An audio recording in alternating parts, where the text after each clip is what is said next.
बड'लेण्ड एफेयार्सआव बरायनाय जाबाय। स्टुडिय'आव दङ आं पिंकी बाग्लारी। बे समाव जों नोंथांमोननो मोननैसो रादाब लानानै फैदों, बिदिब्ला नोंथांमोना नायलांदो।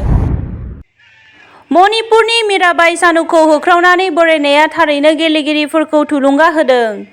मोजांखौ हास्थायग्रा माखासे मानि सुबुं गौमाया मीराबाई चानुखौ बरायनायखौ जों नुनो मोन्दों। बिथां गेलेगिरि चानुखौ होंगो-दोंगो सुबुं गौमाया इम्फेल एयारपर्टआव बरायदों।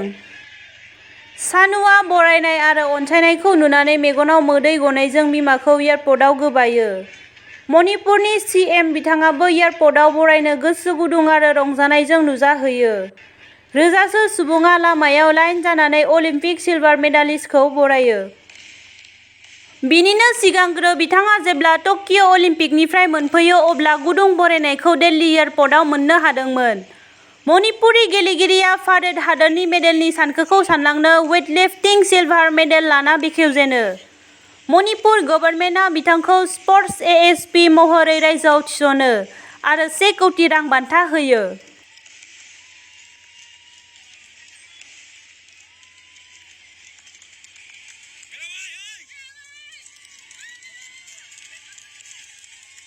दासिमबो जोंनि चेनेलखौ साबस्क्राइब खालामाखैब्ला अन्नानै साबस्क्राइब खालामदो, मानोना बेनि गेजेरजों नोंथांमोना गोबां बाथ्रा सोलोंनो मोनगोन। गोजोन्थों।